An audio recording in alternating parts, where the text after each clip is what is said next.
On 5 News tonight, Brangelina split up, how fraudsters are targeting your money. And I meet 2 of our Paralympic heroes.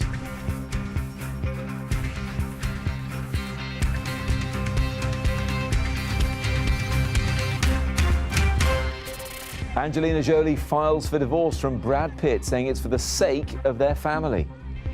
Warnings of a huge rise in online scams as fraudsters use increasingly clever tactics to get at your cash. The Russian anti-regime helicopter. The UN suspends all aid convoys to Syria after an air attack on one kills around 20 people. Also this evening, Paralympics GB get a hero's welcome after their Golden Games. The team arrived back in the UK this morning. I'll be joined by 2 medalists right here in the studio. Good evening, welcome to 5 News Tonight. I'm Matt Barbett. They're known as Brangelina, seemingly one of the most enduring relationships in show business, but that is to be no more, as Angelina Jolie has confirmed she is filing for divorce from Brad Pitt, his second and her third. A lawyer for the actress says she took the decision for the health of their family. The couple have 6 children and have been together for 12 years, as Minnie Stevenson reports now. They were Hollywood's most famous power couple. Such a unit, they became known as Brangelina. But this afternoon, Angelina's legal team confirmed that she's filing for divorce from Brad. In a statement, Jolie's lawyer said this decision was made for the health of the family. She will not be commenting and asked that the family be given its privacy at this time. She was mesmerizing. She was unpredictable. Now, there's no mystery.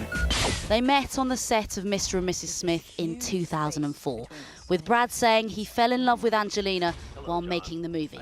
At the time, he was still married to Jennifer Aniston.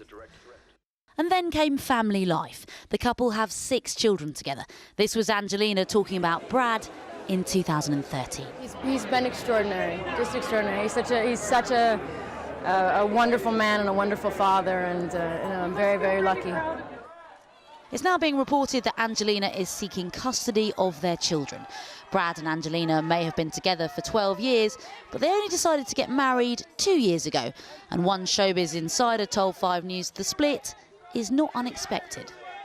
It wasn't a huge surprise. There has been a lot of talk in the industry for some time about the fact that the marriage wasn't working, but at the same time, this is the biggest Hollywood couple of their generation. So of course it was something that was going to get the whole world talking. Few details about their imminent divorce have been confirmed, but their split marks the end of one of the most famous marriages in the world. Minnie Stevenson, 5 News. Well, just a short time ago, I spoke to Hollywood journalist Simon Thompson. I began by asking him how much of a surprise he thinks the announcement was. Well, it has come as a big surprise. I mean, breakup rumours surrounding Brad and Angelina, there have been plenty of them over the years. They've been together for well over a decade, but only actually married for 2. So the fact that these relationship split rumours have eventually come true is a bit of a shock. They're not the first, but unfortunately, it turns out that this time it is true. What are the reasons then being cited by Angelina Jolie? We hear there's something to do with the way they bring up their 6 children. Well, the official reason that's been stated on the paperwork is irreconcilable differences. Now, you know and I know, Matt, that can mean pretty much anything. But obviously there are rumours, circulating about, she has issues with the way that Brad parents. They are a couple that, they have worked together. They do spend a lot of family time together. But also they do spend a lot of time apart. And, like any family do know that sometimes you don't agree with the way that your partners are sort of, dealing with your children on a daily basis. So the official reason, irreconcilable differences, but exactly what the specific cause is yet, we don't quite know, but a lot of people have opinions about that, certainly. And many people remember how they met was also on the set of a film. What are they both up to at the moment in terms of their day jobs? Well, I mean, their most recent release actually was about a couple that was struggling with their marriage, and they were trying to spend time together alone in a French hotel to try and mend that relationship. So it's kind of oddly prophetic, and that was actually directed by Angelina. It was not a box office hit, and it didn't do well with critics. Brad Pitt is about to release a couple of new movies in the next couple of months. One of those is Allied. And Angelina, she's pretty much over the last couple of years, she has been doing some film work, but she's more been focusing on her her humanitarian work and obviously being a parent as well. Simon Thompson joining me from Los Angeles a short time ago. Next, there's been a huge rise in financial fraud in the UK. In just the first 6 months of the year, there were 1 million cases. That's a rise of 50% on the year before, and it works out at one scam every 15 seconds. The most common involved email, phone and text messages, and it seems that fraudsters are going to increasingly elaborate lengths to take your money. With me now is personal finance expert Jasmine Birtles, and they've done the same to you, Jasmine. Explain. Yes. Well, yes, I've been a victim of fraud. At the end of last year, I was, if you like, attacked by what seems to have been a gang at a postal sorting office. I had no idea about any of this until I suddenly realised the money was coming out of various accounts, credit cards and everything. So they were intercepting statements, credit cards, all sorts of things. And that took quite a little while of talking to banks, police, all that, to get it all sorted. So that's just one of the frauds, and that's an offline fraud, because much of the time we're talking about cyber fraud, but those have been very, very prevalent. But there's offline fraud as well going on. You think that most people would recognise a phishing email these days, i.e., I'm somewhere in Africa and I need this money, and if you help me out, I'll pay you this, or log in and give me all your details to your bank when you're not expecting that. But it seems to be that they're working around that, or they're targeting people in many different ways at once to put pieces of the jigsaw together. Yes, and this is a really key point, that the people who are doing these frauds and these scams, this is their full-time job. They are really good at it. It's a profession, if you like. So nobody should feel embarrassed about the fact that they've fallen prey to these. And as you say, they can often do it in 2 or 3 ways. A lot of the time it's over the phone, and I know that this particular campaign is telling people to just take 5, just stop for a moment when you've got what seems to be your bank on the phone. Apart from that, what are the key lessons you've learned from being a victim? Well, certainly change your passwords if you can. I'd say regularly, but I know we're not going to do it. Maybe once every 6 months. Okay. You can do that. And also, do make sure that if you think that you could possibly be a victim of crime, make sure that you check your credit rating, which you can do for £2, or you can get it for free through Credit Expert for a month. That's quite an important thing to do if you suspect something's happened, to make sure that you can then borrow and you don't have problems. So get it rectified. You should get your money back if it's credit card or bank, but you don't want those ramifications afterwards either, do you? No, absolutely. And as I say, don't be embarrassed. Do tell the bank as quickly as possible. It's likely you will get the money back. Jasmine, many thanks indeed. 8 further arrests have been made over the Bastille Day lorry attack in Nice that killed 86 people. Lawyers said the suspect, who are French and Tunisian, had links with the attacker Mohamed Boulel, who drove a truck through a crowd who were watching a fireworks display in July. And smoking rates in England have fallen to their lowest level ever. Last year, around 17% of adults described themselves as smokers, according to Public Health England. The decrease may be partly down to the availability of e-cigarettes. It was a convoy carrying aid to the desperate people of Aleppo in Syria, things like blankets and medicines to treat burns. But in a devastating air attack, many of those lorries were destroyed. The United Nations chief, Ban Ki-moon, has suspended all further aid convoys, saying the bar of depravity in Syria had sunk even lower. Russia and Syria's government insist their forces were not involved. Our political editor, Andy Bell, has more. These pictures show the end of the convoy. At least 20 dead and urgently needed supplies destroyed. More than 20 vehicles, 20 trucks full of food and flour and medicine and pampers and blankets. Today is 19 September of 2016. At the evening, exactly the evening, 7:30 o'clock, the regime helicopter targeted this place with 4 barrels.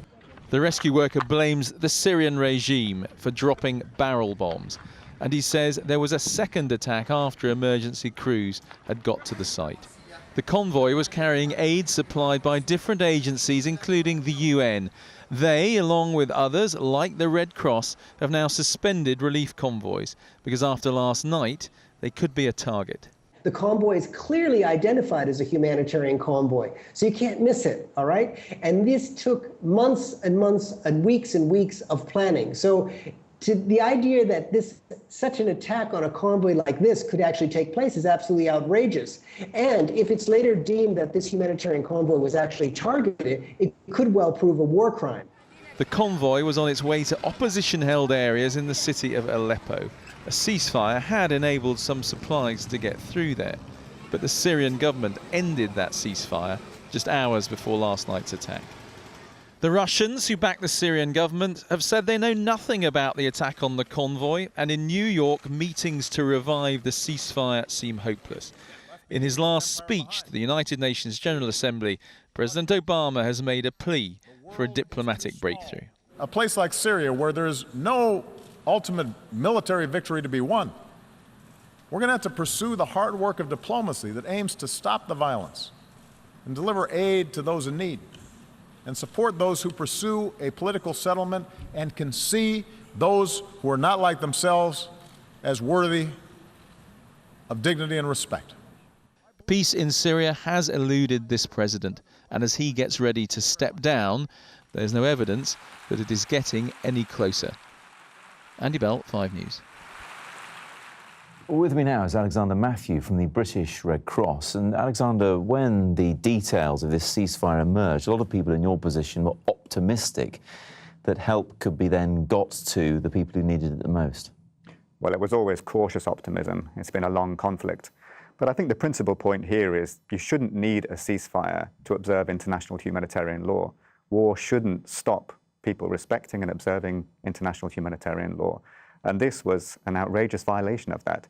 Even if there is conflict, there should be an opportunity for humanitarian corridors to bring essential assistance to civilians and non-combatants. And essential people from your sister organisation, the Red Crescent, were killed in this airstrike. What will that do to the morale of people trying to deliver humanitarian aid to those desperate enough to need it in Aleppo? Sadly, it is not the first incident. 53 volunteers of the Syrian Arab Red Crescent have been killed over the last 5 years, crossing treacherous front lines.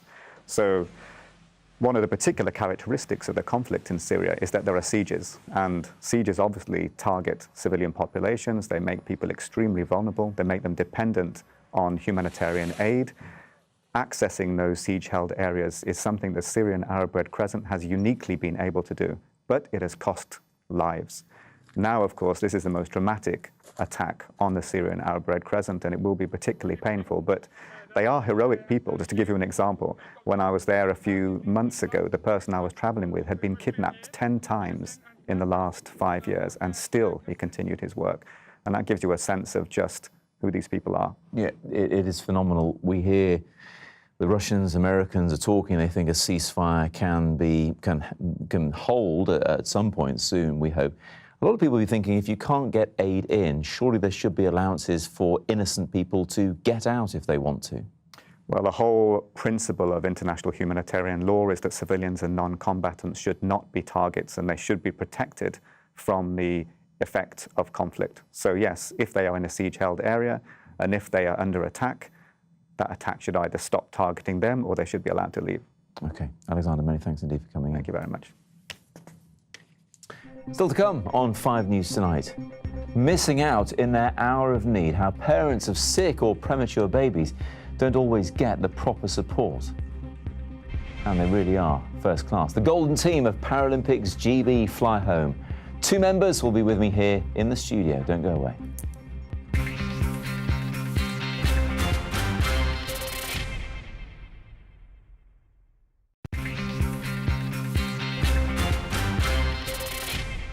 Welcome back. You're watching 5 News tonight. Patients who die under the care of mental health services in England are being failed, and the mistakes that led to their deaths are being repeated over and over again. A 5 News investigation has analysed 100 coroners' reports over 4 years and found that problems as simple as poor record keeping and bad communication contributed to people dying. Our health correspondent Catherine Jones has more.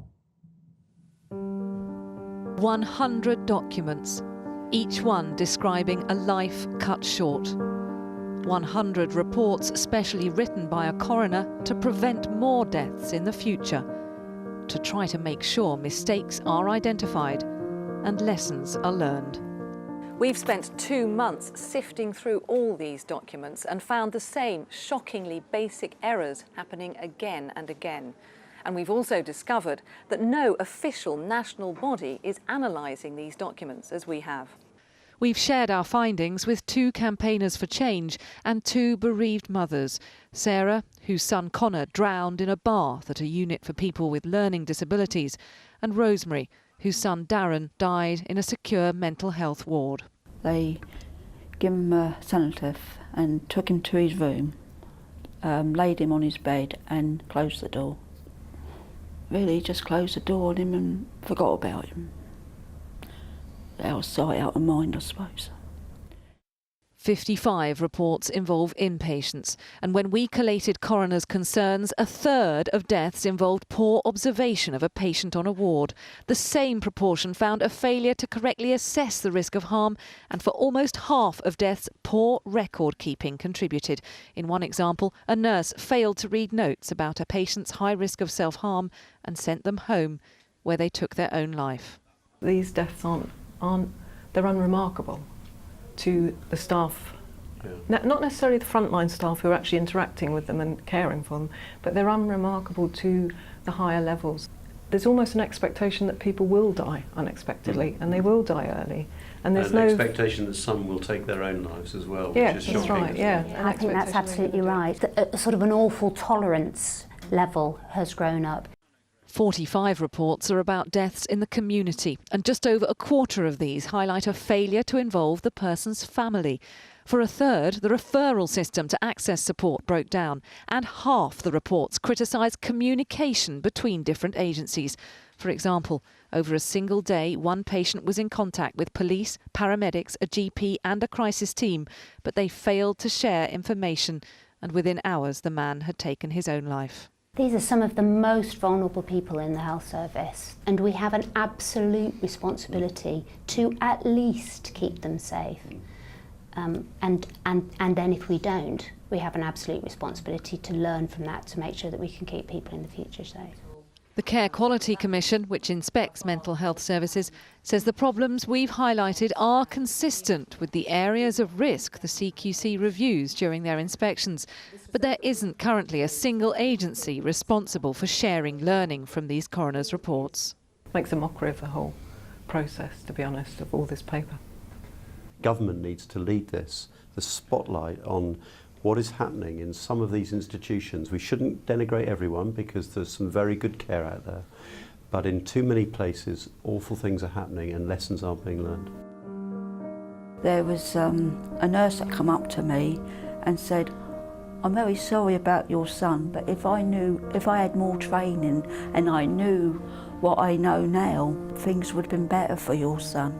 And I said, "Well, thank you, but it's a bit late now." Now, 1 in every 8 babies born in the UK need special care in hospital, and for their parents it's vital to be with them throughout. But often it's not happening because too many neonatal units don't offer basic facilities like overnight accommodation or even a kitchen to cook some food. Peter Lane has met one mum whose daughter needed care after being born prematurely at just 26 weeks.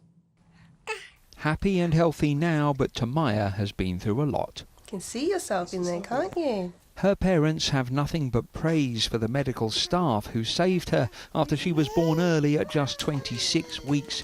But they feel let down by the system because during the 3 months that she was in hospital, they couldn't stay with her. It was just horrifying. It was really hard, really hard to come away, and there's a feeling of guilt for walking away. You're effectively walking away from your child at the one time when they need you most. You're on tenterhooks because every other phone call that you get, is it the hospital? Are they going to tell me that something's gone horribly wrong? You know, am I going to have to race to the hospital? Is it going to be too late? Well, this is how small Tamaya was, one of 84,000 babies to go into neonatal care in England each year. Her parents' hour-long trip to the hospital each day used to feel like a lifetime.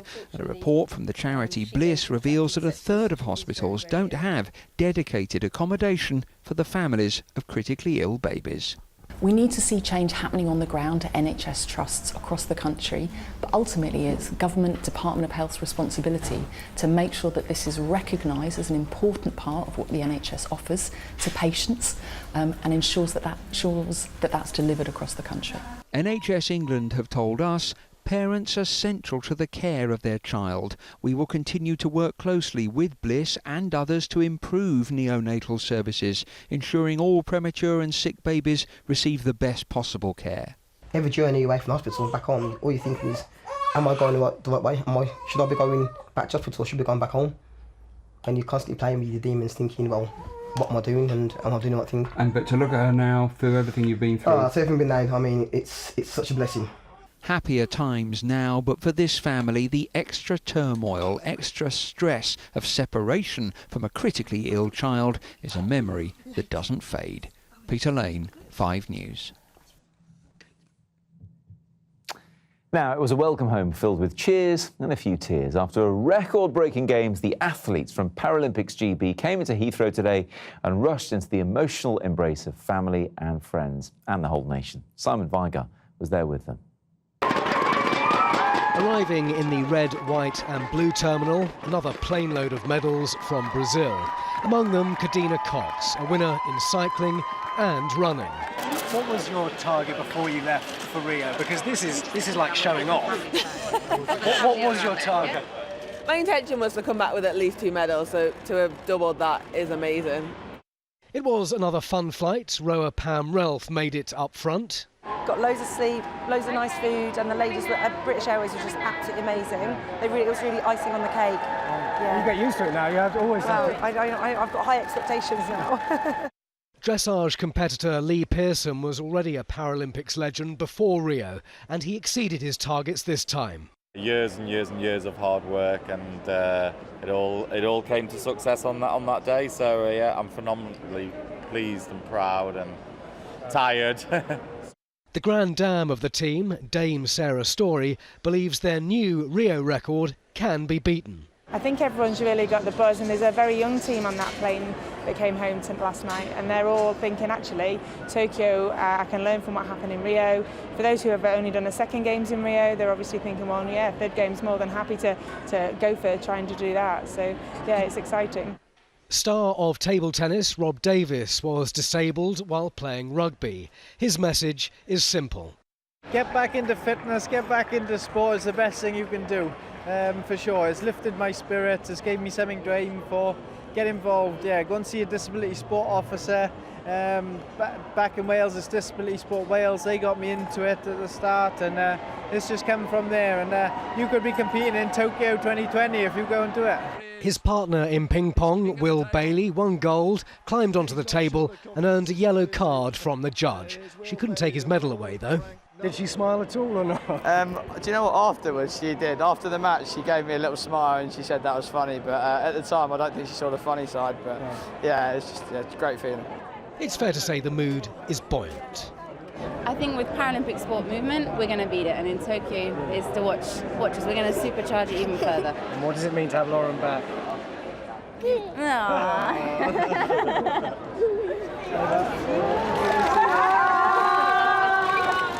It was that sort of day in the red, white and blue terminal, their journey ending where it all began, with the people who love them the most.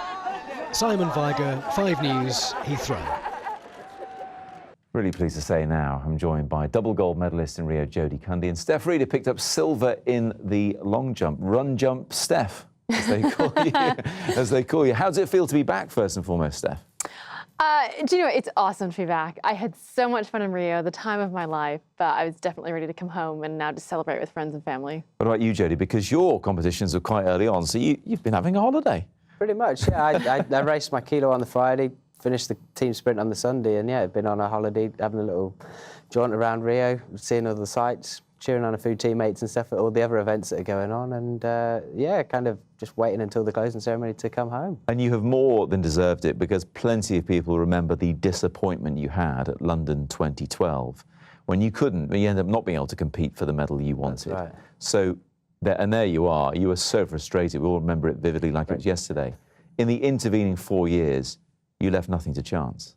No, I mean, literally finishing that kind of shouting argument I had with my coach and all the other people in the velodrome, that was 4 years kind of training all set out and planned, like I knew I needed to go to Rio and put all the rights to wrong. Thankfully, it all kind of came together on the day, and I came away with a Paralympic record, gold medal in that. And then I could really enjoy the team sprint, which was 2 days later, because all the pressure had completely gone. And myself, Louis Rolfe and John Allen Buttonworth, we just had an absolute whale of a time in the team sprint. Broke the world record in the morning, and broke the world record again in the final. You just make it sound so easy. I mean, you absolutely smashed it. It was a joy to behold. And Steph, the other thing about you've both had medals in other disciplines. Jodie obviously medalled in as a swimmer and now on the track, and you've run the 200 metres for a different country, by the way. We won't get into that particularly. It's where you used to live. So how does it feel then getting a medal in something, well, still track and field in the long jump, but still different? Well, I mean, there's a lot of crossover. You know, no matter how well you jump, if you can't run fast, you're not going to jump far. And I think a lot of the skill set crosses over. You have to be powerful and you have to be fast. Yeah, and being able to do several disciplines, obviously, it keeps you across how well we are as a team, Paralympics GB. Finishing second in the medals table, second only to China. Do you think we can go one better in Tokyo? That's the big question now, isn't it? That would be a huge ask to overhaul China. I mean, you have to understand, China is dealing with a talent base of 1 billion, and you've seen what Great Britain has done, you know, with the population of, 67, 70 million. What Great Britain has achieved is phenomenal when you look at it from that sense. We can find talent here and develop it like no other country can. Yeah, we talked about the funding, both for Olympians and Paralympians, but here, it seems, certainly compared to America, which was quite low down compared to their size in the medal table, there's just more interest. Yeah, and I think we've just done it right from the start. Like, we've always been successful at the Paralympic Games, and always, since UK sport lottery funding and stuff has kind of kicked in, that's really helped the athletes become more professional at what they do. They're allowed to train full time and really concentrate on their training, and that has kind of seen fruits of the labour.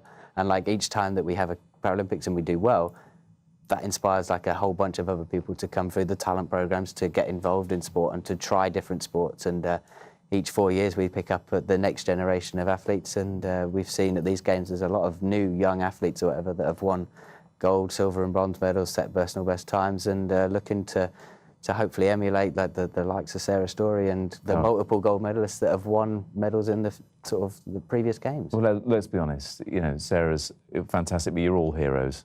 You've all done so well, and everyone here is just so incredibly proud of you. It's been a joy to behold, as I said at the start there. Thank you both very much for coming in, Jodie and Steph, with your medals as well. That's it from us, though, for the time being. Sian Welby is here with the weather next, and Danny has updates throughout the evening on 5. Thanks for watching. See you again tomorrow. Bye-bye.